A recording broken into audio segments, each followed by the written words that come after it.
The purpose of this presentation is to improve upon the current American wilderness system and defend our changes with wilderness ideas from the material we've been analyzing in and outside of class. Our hope is to demonstrate a better understanding of what it means to defend America's precious wildlands within the context of a long-term plan. The Wilderness Act currently in place describes a wilderness area as a place where the earth is and its community of life are untrammeled by man, where man himself is a visitor who does not remain. Upon rewriting and crafting what we hope to be a better act, there was much debate over the word untrammeled. It's not a common word, and its meaning can be often misconstrued. It can be mistaken for untouched, pure, or virgin, but the truth is that wilderness is often none of these things. Mark Harvey is a historian and expert on the works of Howard Zahniser, the man who wrote the Wilderness Act. Harvey said that Zahniser remained attached to the word untrammeled because he believed it meant something more along the lines of unbound, unchecked, or able to act freely within the wild. As a result, we have decided not to change the traditional definition of wilderness. We see our version of wilderness as untrammeled. However, if the mark of man has ever been left on the land at any time throughout history, this does not disqualify the area from becoming a wilderness area. In our new system, wilderness is unbounded, and nature is free to take its course. We believe in a system whose main purpose is to embrace what shape the land has taken, whether by human change or not, and let it continue on its course with little, if no, human influence. We believe a wilderness area should be at least 500 acres, a fact defended later in this presentation. What's the big deal, right? Why so much fuss over a law that limits development and prohibits certain use of American lands? Our group's reason behind designating and protecting wilderness area is for the sake of future generations. Protecting wilderness is a proactive step in preserving an iconic aspect of the American experience. Wilderness has intrinsic and limited qualities and must be therefore protected.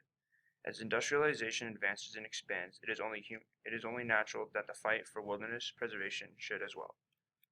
Aldo Leopold, a man very much involved in the initial movement for a wilderness preservation law, said in 1925, and I quote, "For unnumbered centuries of human history, the wilderness has given way. The priority of industry has become dogma. Are we as yet sufficient enlightened to realize that we must now change that dogma or do without our wilderness? Do we realize that industry, which has been our good servant, might make a poor master?" End quote. Our group sees much truth in Leopold's quote and believes it holds steady with today's society. We see industry and industry alone as one aspect of human experience and view wilderness as equally important. Wilderness areas no longer have to meet 5,000 acre requirement. The new requirement would be 500 acres. Areas can still be made into wilderness if the area is of sufficient size as to make practical its preservation and use in unimpaired condition. We accept proposed wilderness areas, specifically ones that contain ecological, geological, or other features of scientific, educational, scenic, or historic value. State governments will handle choosing what parts of their land be protected.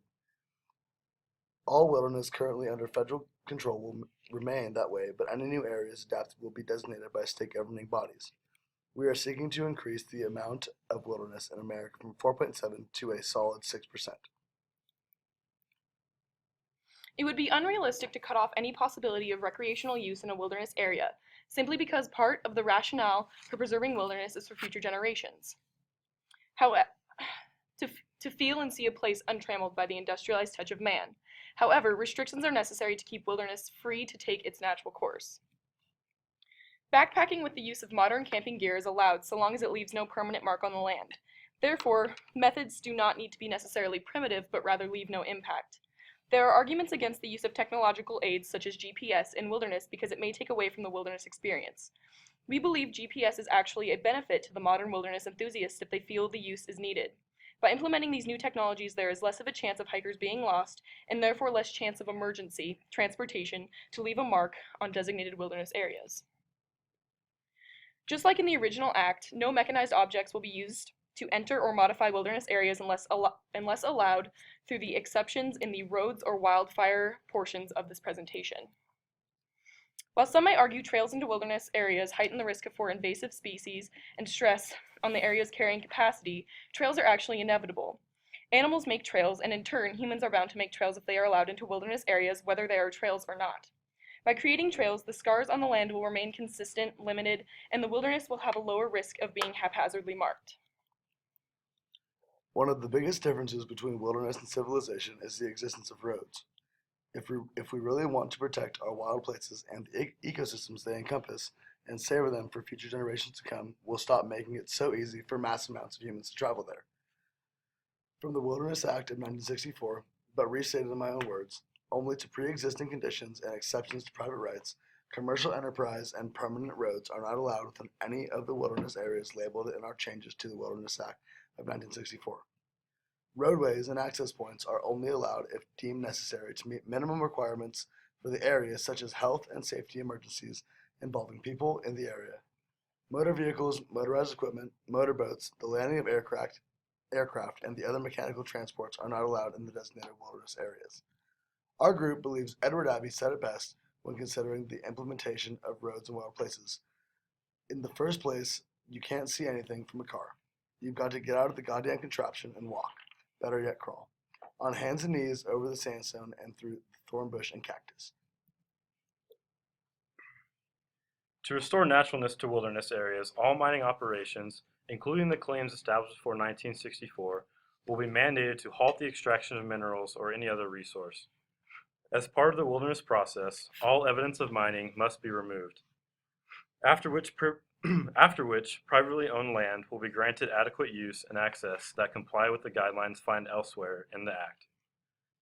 Cutting of timber will continue to be prohibited in designated wilderness areas. Logging companies have the available resources to cut timber in other areas, seeing only as 4.7% of the U.S. as wilderness, and this new system is striving to only double that small percentage. By looking at these facts, it becomes clear that loggers working for profit can find viable timber elsewhere. The grazing of livestock will not be permitted in any wilderness areas. Due to the impacts on soil and water conditions, along with the competition created with other wildlife in the area, the prohibition of grazing is a necessity. Prospecting for water uses within wilderness lands will not be allowed. Due to the agricultural demand for water, established projects and facilities should carry on in order to retain their current benefits. Road construction and other requirements for maintenance and operation should be kept to the minimum that is required. Minimizing the impact on the area's solitudeness and naturalness should continually be a top priority of the operation. In order to prevent the destruction of healthy wilderness forests due to wildfires, it is imperative that the areas be thinned of underbrush. Small bushes and trees serve as kindling for devastating fires and host a variety of insects and parasites. It is in the best interest of wilderness areas that private logging companies be subsidized to remove any threatening low-growth vegetation. Using the clause from the original Wilderness Act, which states, except as necessary to meet minimum requirements for the administration of the areas for the purpose of this act, it will be allowed for the temporary roads to be used for the purpose of maintaining the long-term health of the forest. Prior to this, each area, beginning with those closest to communities and at-risk wildlife, will be subject to an environmental impact statement conducted by the Forest Service. This will determine the area's need for wildfire prevention interference and also the amount of impact that the thinning process will have on the surrounding environment.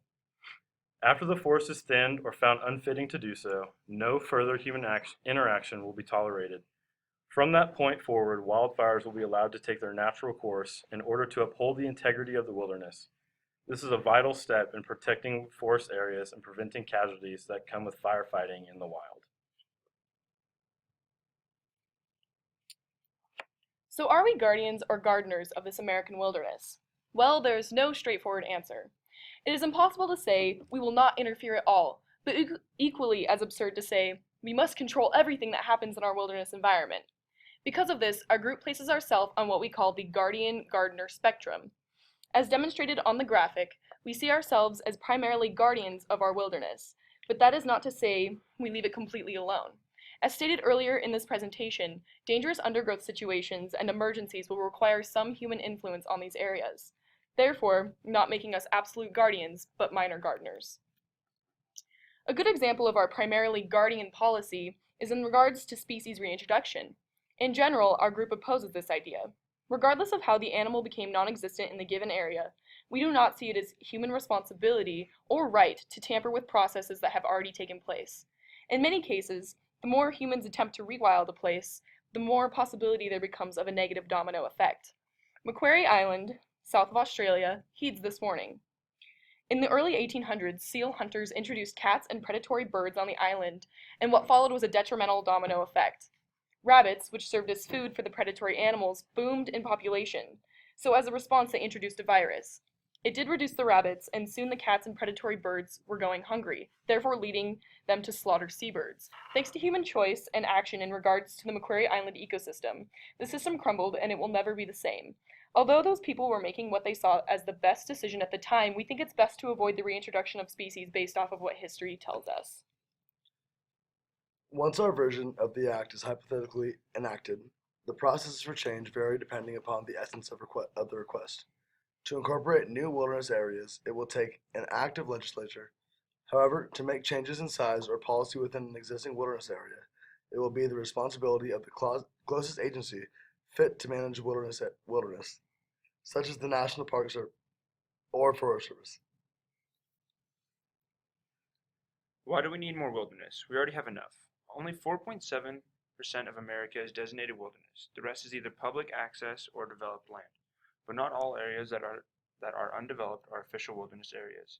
Some areas are publicly land protected by the federal government or by the Bureau of Land Management. These are not designated wilderness areas. What is the cause for the change of acreage for land to be designated as wilderness? Because there are proposed areas that do not meet the requirements of the acreage or the other requirements, but are big enough to be seen as wilderness by the people living in the area, and they want it to be protected and maintained. Why should we allow for smaller wilderness areas? If we lower the standards for these wilderness areas, we can have wilderness in smaller doses, therefore not limiting the possibility of adopting any and all wilderness regardless of size. Furthermore, these smaller areas would not have as large of an impact on a state versus a large area being designated wilderness. By incorporating both small and large areas and all sizes of wilderness in between, we hope to enhance the system's reach and variety. What qualifies as an emergency situation in which roads or other transportations into the wilderness can be used? Injured hikers, missing hikers, and natural disasters such as forest fires. What if there is a dire need for water and there is a known source in a wilderness area? The area in need of water can take this up with first the nearest wilderness management establishment, and if approved by them, then take it to Congress. There will be a need to construct additional roads to reach the areas that are deemed necessary to be thinned and managed. Doesn't this go against the roads policy? The construction of additional roads is necessary to keep and maintain the health of the wilderness area. As we made clear throughout the semester, and by studying the original Wilderness Act of 1964, there is no way to fully satisfy the possible dilemmas and questions associated with preserving entire wild areas for future generations. However, by implementing the above changes, it is our hope that the wilderness will continue to grow and remain largely untrammeled. These are the sources used to compile information for this slidecast.